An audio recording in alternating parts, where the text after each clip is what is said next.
चाणक्य कहते हैं, झूठ वही बोलता है जिसे सच का पता होता है।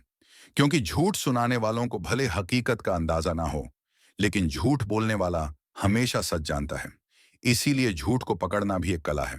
नमस्कार दोस्तों, स्वागत है आपका डे इंस्पायर्ड यूट्यूब चैनल में। आज का ये वीडियो बेहद खास है, क्योंकि आज हम एक ऐसी कला सीखने जा रहे हैं जो जीवन में हर कदम पर आपके काम आएगी।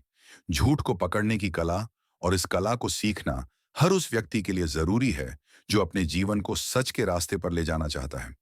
इस वीडियो में हम जानेंगे कि कैसे आप झूठ को आसानी से पकड़ सकते हैं, किन संकेतों पर ध्यान देना चाहिए और किन सावधानियों को बरतना चाहिए। लेकिन उससे पहले मैं आपको एक कहानी सुनाता हूं जो चाणक्य और उनके शिष्य चंद्रगुप्त की है। यह कहानी आपको न केवल प्रेरित करेगी, बल्कि यह भी सिखाएगी कि कैसे चाणक्य ने अपने तीक्ष्ण बुद्धि और अवलोकन से झूठ को पल भर में पकड़ लिया। तो इस वीडियो को अंत तक जरूर देखें, क्योंकि आज आप कुछ ऐसा सीखने वाले हैं जो आपके जीवन को बदल सकता है। चलिए शुरू करते हैं। एक दिन चंद्रगुप्त अपने गुरु चाणक्य के पास आए। उनके चेहरे पर एक अजीब सी बेचैनी थी, मानो वे कुछ छिपा रहे हों। चाणक्य ने उनकी ओर देखा और शांत स्वर में पूछा, चंद्रगुप्त, क्या बात है? तुम्हारा मन आज कुछ उदास क्यों लग रहा है?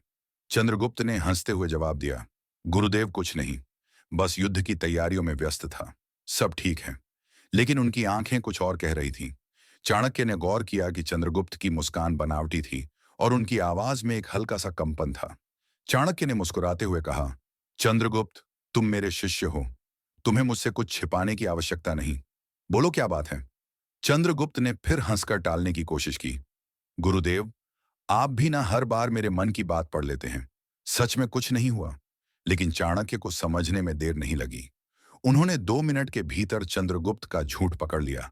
चाणक्य ने शांत लेकिन दृढ़ स्वर में कहा, चंद्रगुप्त, तुमने जो कहा वह सच नहीं है। तुमने कल रात एक गुप्त बैठक की थी, जिसमें तुमने कुछ सैनिकों के साथ मिलकर एक योजना बनाई, और वह योजना तुम मुझसे छिपा रहे हो। क्या मैं सही हूं? चंद्रगुप्त स्तब्ध रह गए। उनकी आंखें आश्चर्य से फैल गईं। उन्होंने हिम्मत जुटाकर कहा, गुरुदेव, मैंने तो बड़े आत्मविश्वास के साथ झूठ बोला था। आपने इतनी आसानी से कैसे पकड़ लिया? कृपया मुझे यह कला सिखाइए। चाणक्य ने हंसते हुए कहा, मेरे शिष्य, झूठ पकड़ना कोई जादू नहीं, बल्कि एक कला है जो अवलोकन, धैर्य और बुद्धि से आती है।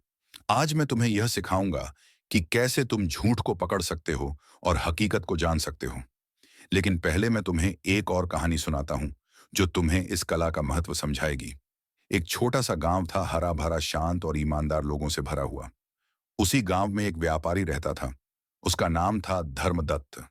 धर्मदत्त की घी की दुकान पूरे गांव में प्रसिद्ध थी। लोग कहते थे कि उसके यहाँ का घी सबसे शुद्ध होता है, गाय के ताजे दूध से बना, सुगंधित और स्वादिष्ट। धर्मदत्त की दुकान पर हमेशा भीड़ लगी रहती थी। दूर दूर से लोग उसके यहाँ घी खरीदने आते थे। उसका कारोबार खूब फल फूल रहा था। उसके पास धन, नाम और मान शान सब कुछ था। लेकिन मनुष्य का मन बड़ा चंचल होता है। धन मिलने के बाद भी लोभ का नशा उतरा नहीं। समय बीतता गया। धीरे धीरे धर्मदत्त के मन में लोभ जाग उठा। उसे लगने लगा कि यदि वह घी में थोड़ा सस्ता तेल मिलाए तो उसे अधिक मुनाफा होगा। उसकी दुकान तो वैसे भी प्रसिद्ध थी।